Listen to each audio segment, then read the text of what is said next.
The European Union is on the brink of a fresh migrant crisis as asylum seekers continue to flood over the border for Belarus, a day after Michel Barnier called for an end to immigration.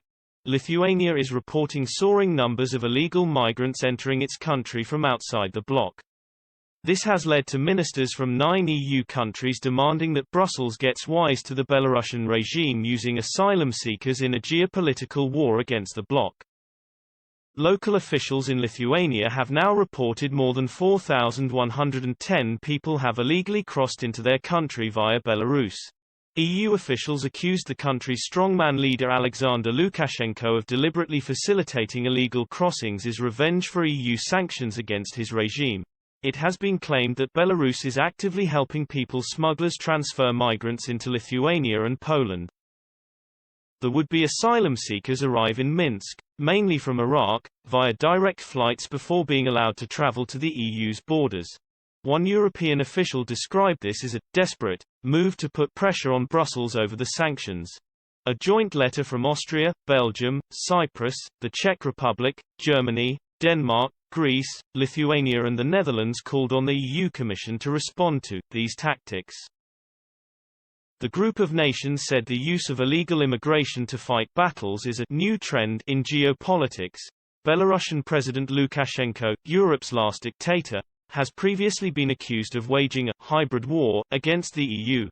In response to the growing number of migrant crossings into Lithuania, Brussels has offered £31 million in support to the eastern state. The cash will be used to set up shelters, offer medical care and process asylum cases.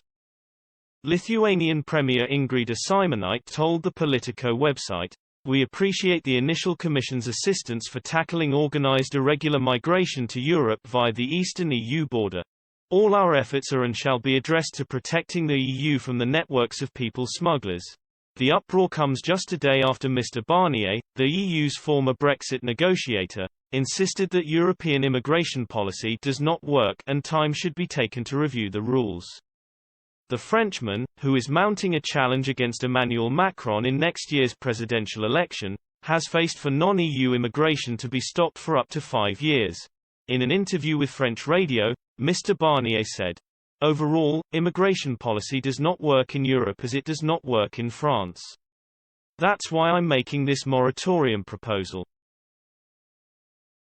I try to be honest and address issues that are extremely serious. Let's take the time to reconsider procedures that are not working. Let's see why we still have people who committed crimes. I'm obviously thinking of Father Olivier Maire, who was assassinated 2 days ago, and I don't want to use this dramatic case, but we have to learn a lesson from it.